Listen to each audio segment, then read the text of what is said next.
Bonsoir à tous. Quelles sont les principales étapes, les grandes négociations qui ont conduit à la réalisation du pipeline Tchad-Cameroun?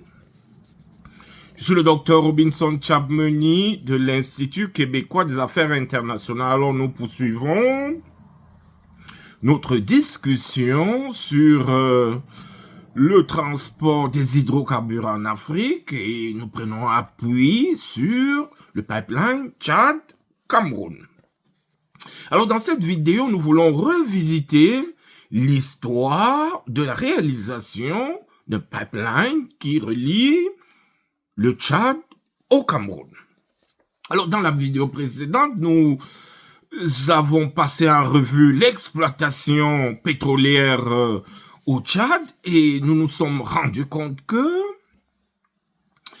au fond, l'instabilité politique à travers les coups d'État militaires et les multiples guerres civiles ont plongé le Tchad dans une situation d'instabilité politique chronique et donc l'exploitation pétrolière qui était prévue, l'exploitation pétrolière qui s'y déroulait était menacée justement par cette instabilité et donc l'un des moyens de préserver le commerce international du pétrole tchadien et donc son évacuation vers les marchés internationaux était bien évidemment de construire un pipeline qui devrait relier le Tchad au Cameroun pour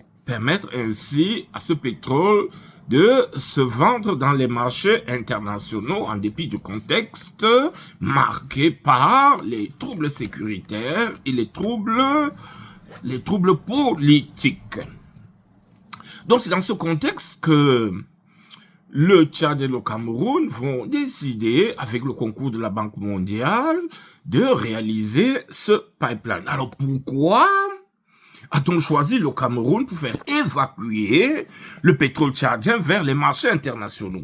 Pourquoi a-t-on choisi le tracé Tchad-Cameroun au détriment d'un autre tracé, par exemple Tchad-Gabon, Tchad-Congo ou Tchad-Guinée équatoriale? Alors, il y a lieu de noter que les deux économies, tchadiennes et camerounaises, sont très intégrées et que ces deux pays ont une longue pratique d'affaires. Alors, le Cameroun est connu pour être la porte d'entrée et de sortie des marchandises du Tchad. C'est, par excellence, le pays de transit pour le commerce international du Tchad. Alors, précisons que le Tchad est un pays enclavé. Donc, c'est un pays qui n'a pas accès à la mer, donc aux voies maritimes internationales. Alors, le Cameroun a donc été choisi par les promoteurs de ce projet pour acheminer le pétrole tchadien via la construction d'un oléoduc de 1070 km depuis Dobor-Tchad jusqu'à la région côtière de Kribi qui ouvre sur l'océan Atlantique. Donc, comme nous le disions, le Cameroun est le pays par excellence de transit des biens tchadiens vers les marchés internationaux par la mer. Et le Cameroun est un pays d'affaires très stratégique pour le Tchad. Le port de Douala, notamment au Cameroun, joue un rôle crucial car il sert de débouché maritime pour ce pays enclavé. Alors, le port de Douala assure une part importante du trafic portuaire camerounais et également le principal port d'Afrique centrale. Le Tchad n'ayant pas d'accès à la mer, le port de Douala est donc son principal point de connexion avec les voies maritimes internationales. Alors, fort de cette tradition d'affaires entre le Cameroun et le Tchad, le choix du Cameroun apparaît donc comme un choix cohérent.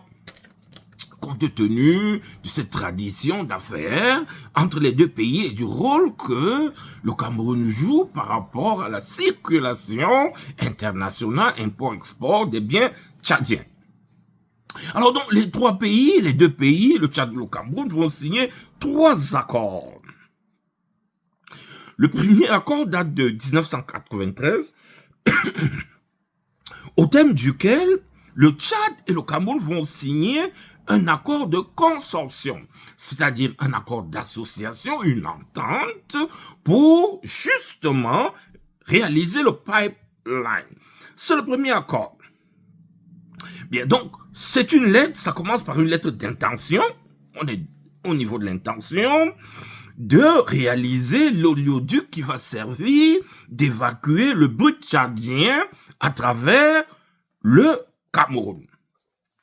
Le second accord, c'est un protocole d'accord qui sera signé un an après, soit en 1994, entre les deux gouvernements camerounais et tchadiens, ainsi que le groupe pétrolier qui va cette fois-là énoncer les principes directeurs que devront prendre en compte les constructeurs pour la réalisation du tronçon camerounais de ce pipeline.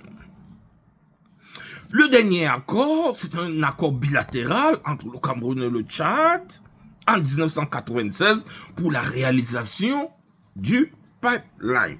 Alors, le 6 juin 2000, le conseil d'administration de la Banque mondiale va approuver le projet d'exportation du brut tchadien.